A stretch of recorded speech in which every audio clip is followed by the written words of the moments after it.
संत यूहन्ना का पहला पत्र है, अध्याय 4 पंक्तियां 8 से लेकर। जो प्यार करता है वह ईश्वर की संतान है।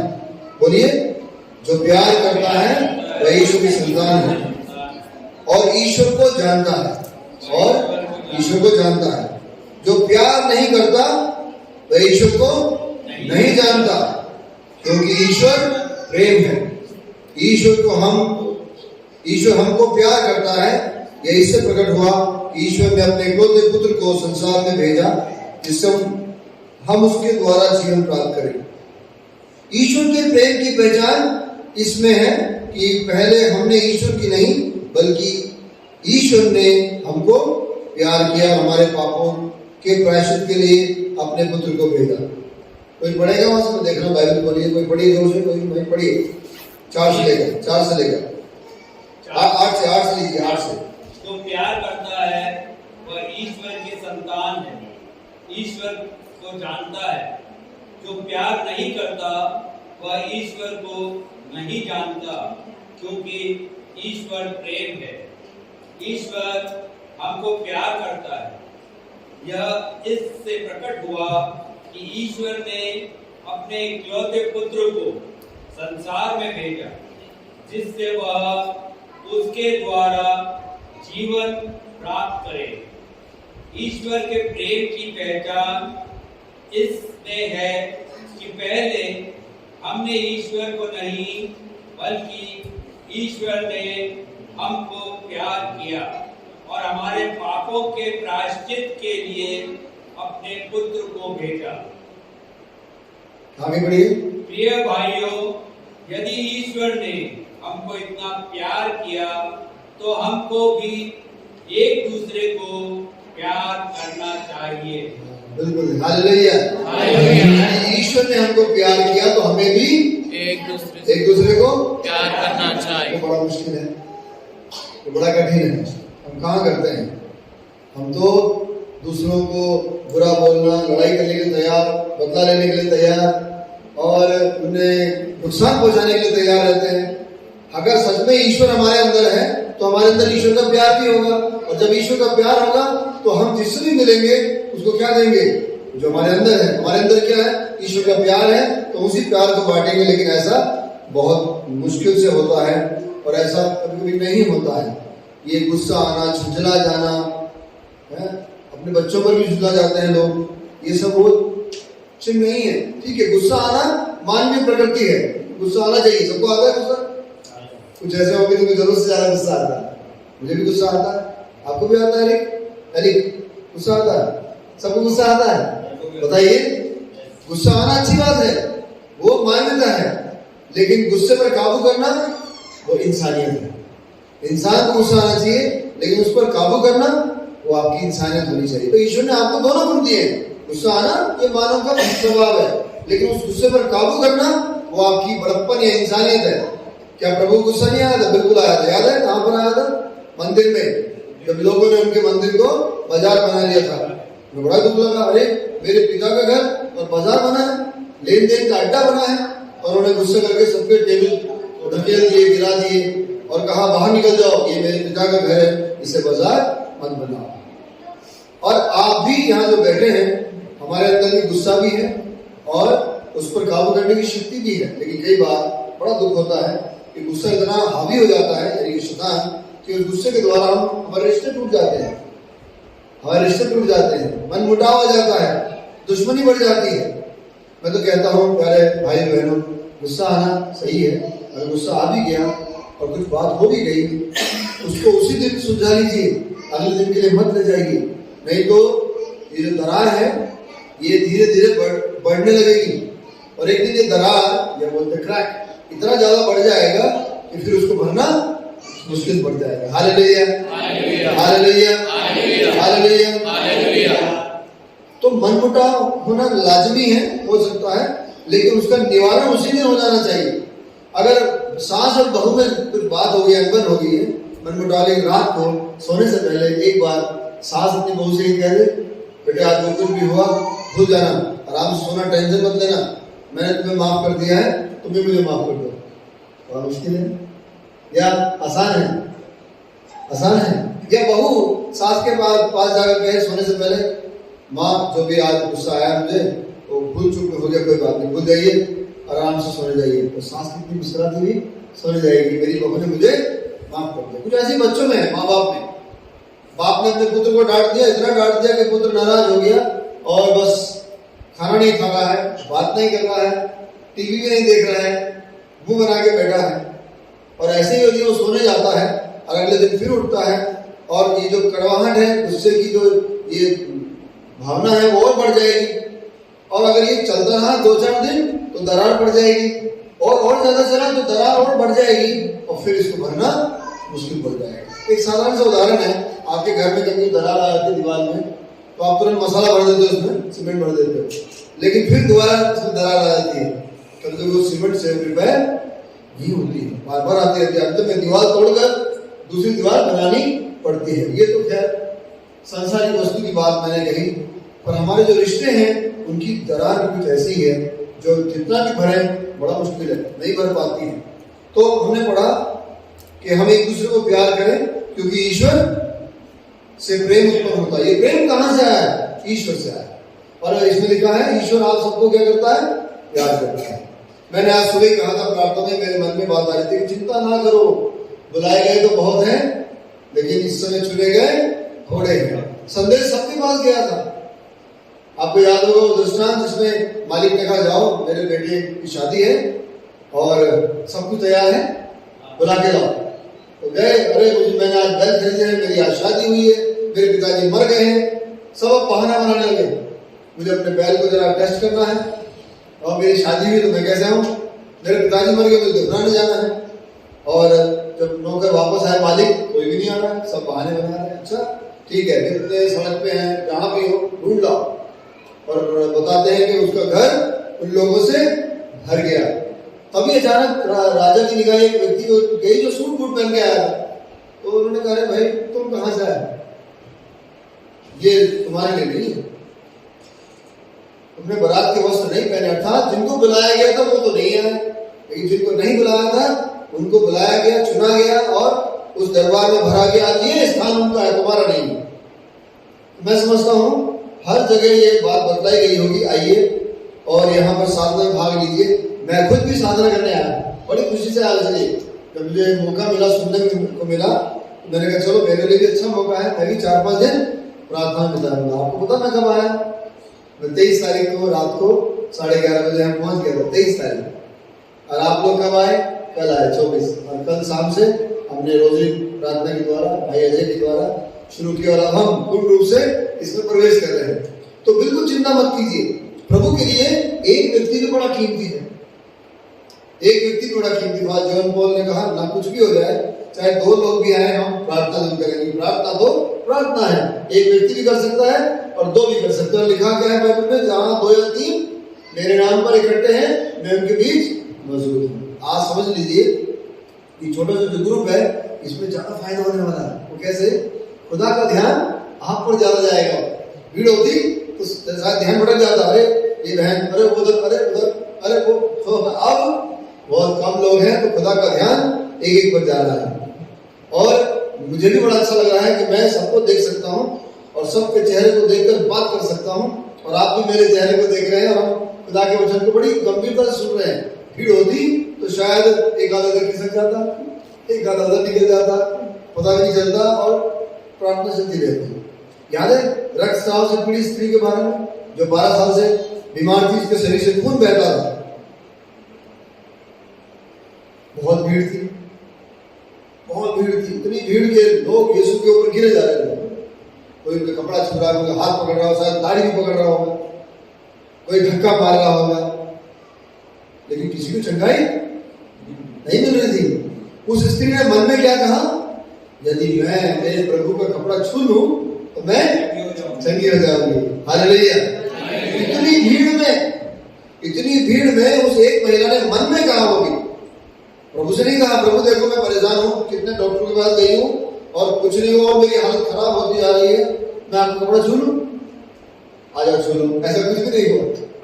उसने मन में कहा और प्रभु के ऊपर लोग गिरे पड़ रहे हैं। जैसे मैंने बता भीड़ के बारे में बता रहा हूँ, और जैसे उस महिला ने छुआ, क्योंकि उसके विश्वास ने क्या कहा था, यदि मैं छू लूंगी तो मैं समझता हूँ आज यदि आपको विश्वास भी ये कहता है कि इस साधना में भक्ति पूर्वक भाग ले लूंगा तो मेरे जीवन का उद्धार हो जाएगा, बिल्कुल हो जाएगा। जैसे उस स्त्री ने छुआ, प्रभु ने तुरंत मुड़कर देखा तो क्या कहा, मुझे किसने छुआ। एक गाना भी है बहुत सुंदर, अभी अभी हमारे भाई गाएंगे, उसी गाना में गाइए, मुझे किसने छुआ। और सारे लोग कह रहे हैं, क्या कह रहे हैं, मतवाले हो गए, सब लोग छू रहे हैं, सारे गिर पड़ रहे हैं, भीड़ की भीड़ चल रही है, ये कह रहे हैं मुझे किसने छुआ। क्योंकि प्रभु जानते थे छूना भी कई प्रकार के होते हैं, लेकिन जो उस महिला ने छुआ था उसने बिना प्रभु की इच्छा के अपने विश्वास के द्वारा प्रभु को छूकर चमत्कार प्राप्त कर लिया। Hallelujah, hallelujah. उसने मन में कहा, प्यारे भाई बहनों, मेरे हाथ को आपके सर पर रखने की आवश्यकता नहीं है। यदि आप कहते हैं मन में मैं आश्रम जा रही हूँ या जा रहा हूँ और मुझे पूरा विश्वास है, फादर कोई भी, केवल लोग क्या सोचते हैं, एक अच्छा प्रीचर होना चाहिए, उसे गाना आना चाहिए, अरे फादर तो बोर कर देंगे, इनका तो कुछ समझ में नहीं आ रहा है, प्रार्थना में आनंद ही नहीं आ रहा है, मतलब डिक्चिक होना चाहिए, खूब गाने बजाने होने चाहिए, तालियां बजनी चाहिए, नाचना चाहिए, हालेलुया और जोर से होना चाहिए, तो हम समझते वाह अच्छा रहा। जी नहीं, ऐसा नहीं है। आपकी आत्मा क्या गवाही देती है, मैं यहाँ पर आया हूँ, मैं कुछ भी नहीं करने वाला, करने वाला कौन है, परमेश्वर है, वही करेगा, चंगा करने वाला भी वही है, मैं कुछ भी नहीं, उसके नाम पर आया हूँ, मैं आपके साथ खड़े होकर प्रभु के वचन बांट रहा हूँ, लेकिन पूर्ण रूप से शुद्ध करने वाला, चंगा करने वाला प्रभु है।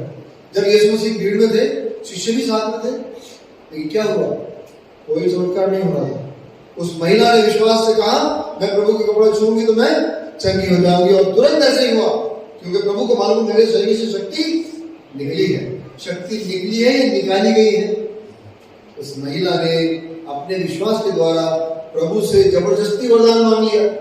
प्रभु ने नहीं कहा था मैं तुम्हें कह रहा हूं चंगी हो जाओ, प्रभु ने कहीं कहा, बाइबल लिखा, प्रभु तो उल्टा ये कहा, मुझे किसने छुआ, इसका मतलब मेरे से शक्ति निकली है, कौन है, और लिखा है बहनों डर गई महिला, डर गई, घबरा गई, और फिर भी उसने देखो सच्ची महिला थी, वो ईमानदार थी, वो सामने आई, उसने कांपते हुए कहा, प्रभु मैंने आपको छुआ, जाओ तुम्हारे विश्वास ने तुम्हारा उद्धार किया, तुम्हारे विश्वास ने तुम्हारा उद्धार किया। मैं समझता हूँ इस आश्रम में आया हुआ हर एक व्यक्ति यही कह के जाए कि प्रभु मैंने आपको अपने विश्वास से छुआ और आपने मेरा उद्धार किया। Hallelujah, hallelujah. इससे प्यारे भाइयों बहनों, नंबर या भीड़ से कोई फर्क नहीं पड़ता है, फर्क पड़ता है तो मेरे विश्वास से, मेरे अंदर कितना गहरा विश्वास। तो हम प्यार के बारे में बात कर रहे हैं कि ईश्वर एक रहस्य है, आपके लिए रहस्य है। अभी एक बेटा बैठा है एलिट ना, आपको और एक कहानी बताता हूँ। एक घर में ये छोटा सा लड़का गया, तो घर में बड़ी सी तस्वीर लगी थी और उस तस्वीर पर लिखा था कि ईश्वर तू मुझे देखता है। क्या लिखा था, ईश्वर तू मुझे देखता है। तो जैसे एलिट ने देखा कि ईश्वर तुझे देखता है तो कांपने लगा, अरे ईश्वर देखता है। तो जिस दिन मैं चॉकलेट चुरा रहा था, मैं चीनी चुरा रहा था, मैं रसगुल्ला चुपके से खा रहा था, मैं चुपके से मम्मी के चुपके में बाहर खेलने जा रहा था, मैंने अपनी किताबें छुपा दी, जो भी था सारा देख लिया।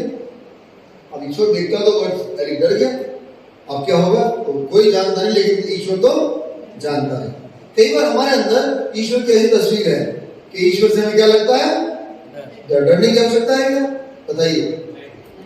ईश्वर तो प्रेम है, उससे डरने की आवश्यकता नहीं। कई बार लोग कहते हैं कि ईश्वर हमें दंड देता है। क्या ईश्वर आपको दंड देता है, सजा देता है? कई लोग कहते हैं। कभी कभी क्या होता, पड़ोसी साइकिल चला रहा है, धड़ाम से गिर पड़ा, उसका घुटना टूट गया, खून निकलने लगा, अच्छा हुआ ईश्वर ने इसे सजा दी, ऐसे बोलते हैं ना। अच्छा, इसका मतलब ईश्वर दंड देता है। महिला ऊपर से उतर रही थी बेचारी, बहुत झगड़ा होता पड़ोसी में, बहुत झगड़ा होता है, अचानक से ऊपर से आई, सीढ़ी से गिर पड़ी, तो दूसरी महिला अरे वाह दे दिया, दंड दे दिया, ईश्वर ने दंड दे दिया, बहुत ज्यादा बोलती थी ना, हो गया काम, ईश्वर ने न्याय कर दिया। हालेलुया, ईश्वर को दंड देता है। अभी दीवार पे लिखा, क्या लिखा कि ईश्वर सब कुछ देखता है। यदि ईश्वर सब कुछ देखता है तो अच्छाई और बुराई दोनों देखता है, अच्छाई बुराई दोनों देखता है। लिखा है बाइबल में, जो तुम अंधेरे में फुसफुसा कर कहोगे वो उजाले में सुनाया जाएगा, जोर जोर से सुनाया जाएगा। तो कोई भी बात आपकी छुपी हुई नहीं है, याद रखिएगा। जो भी आप कहते हैं, चाहे वो फुसफुसाहट में हो, या अंधेरे में हो, कुछ भी छुपा हुआ नहीं। इसलिए हमें ईश्वर से डर लगता है, ईश्वर हमें देखता है, लेकिन ऐसा नहीं है। ईश्वर कभी भी किसी को दंड, याद रखिएगा, पनिशमेंट कभी नहीं। खुदा की डायरी में पनिशमेंट शब्द ही नहीं है, दंड ही नहीं है। कहीं बाइबल में लिखा है तो प्रभु ने उदाहरण बहुत दिए हैं, लेकिन प्रभु पनिशमेंट कभी नहीं देता।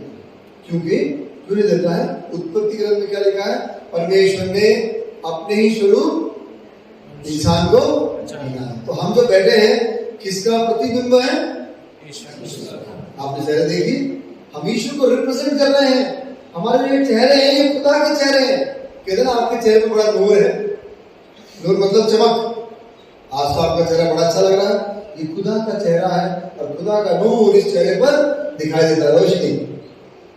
तो ईश्वर क्या करता है? आपको प्यार करता है, इसलिए कभी भी ईश्वर दंड नहीं देता।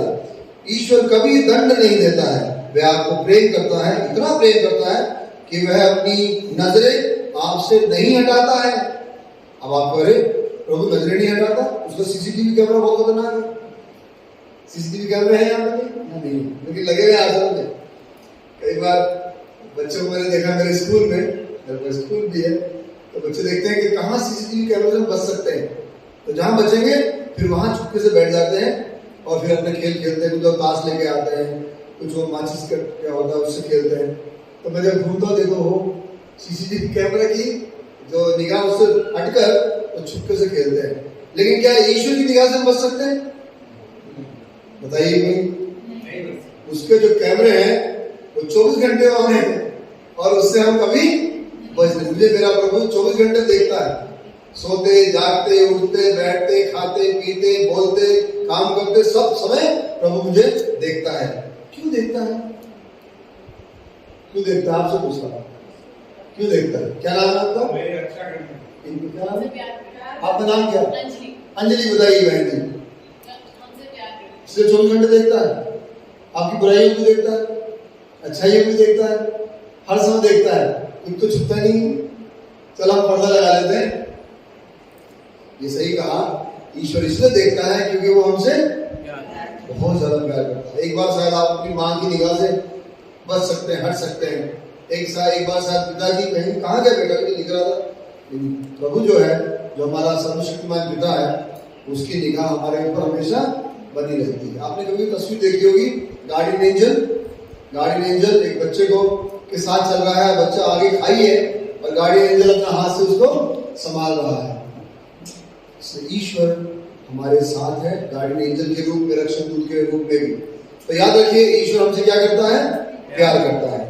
और भजन 139 139 भजन पंक्तियां 1 से 6 तक क्या कहती है? प्रभु तूने मेरी थाली है, तू मुझे जानता है, मैं चाहे लेटूं या बैठूं तू जानता है, तू दूर रहते हुए भी मेरा विचार भाव लेता है, मैं जो भी कहता हूं तू जानता है, तू मुझे आगे और पीछे से संभालता है, तेरी सूक्ष्म दृष्टि मेरी समझ के परे है।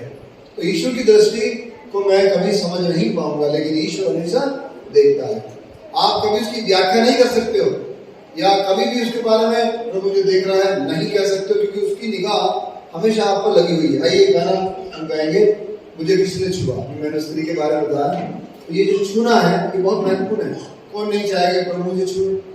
जब लोग हमारे पास आते हैं प्रार्थना के लिए, मुझे याद है सदना में माता मरियम के श्राइन के आगे खड़े, लेकिन फिर भी कहते फादर सर पे तो हाथ रख दीजिए। और एक बार तो मुझे पता है, एक महिला ने जबरदस्ती मेरा हाथ खींचकर सर पे दे मारा, ऐसे प्रार्थना करो। तो ये उसे मालूम है कि जैसे ही फादर का स्पर्श मिलेगा प्रभु की आशीष। मैं समझता हूँ ये आपका विश्वास है, मेरे हाथ में कोई शक्ति नहीं है, लेकिन हाँ मेरा हाथ जब आपके ऊपर पड़ता है, आपका विश्वास कहता है कि ये फादर का हाथ नहीं, ये तो ईश्वर का हाथ है मेरे ऊपर, जरूर आपको प्रार्थना आपकी इच्छा पूरी होने वाली है, आपको चंगाई मिलने वाली है। वो छूता है, मेरा हाथ जरूर होगा लेकिन छूने वाला ईश्वर होगा। तो ये स्पर्श के लिए हम यहाँ पर आए। हम चाहते हैं हमारा प्रभु इन 3 दिनों में हमें छू ले, और जब वो छू लेगा तो हमारा जो विश्वास है हमसे कहता है कि छूने से मैं चंगी हो जाऊंगी या चंगा हो जाऊंगा, ये सत्य होगा, ये सही होगा। आइए इस गाने को हम गाएंगे, और जब ये गाना गाते हैं थोड़ा सा गहराई में जाइए और अपने लिए दुआ कीजिए, उसी के समान प्रभु मुझे भी छू ले। किसने छुआ, किसने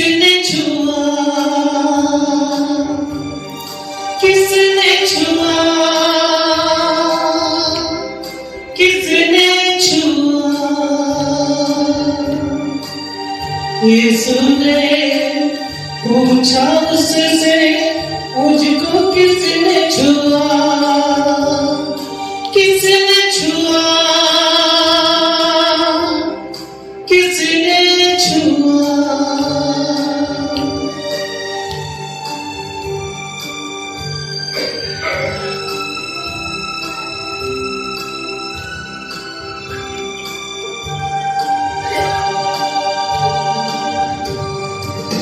एक औरत भी मार थी जो डरते डरते पास आई, यीशु की पोशाक को छूकर उसने शिफा फौरन पाई।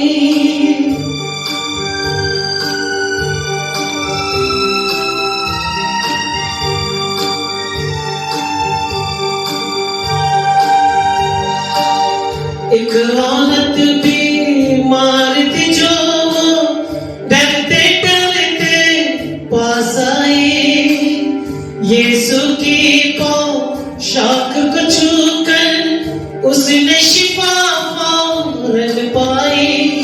उसने छुआ, उसने छुआ, उसने छुआ, उसने छुआ।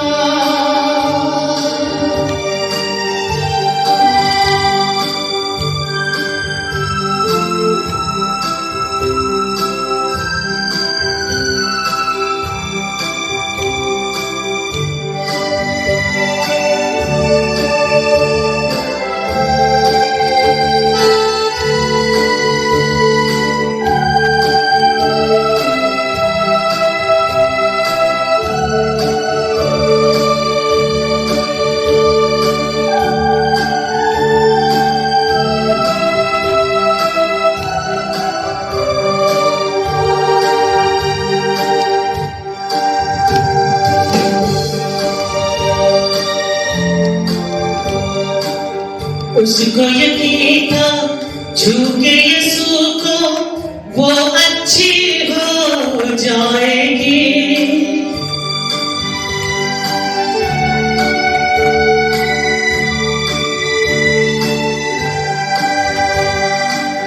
उसको यकीन था छू के यीशु को वो अच्छी हो जाएगी। दिल में था ईमान शिफा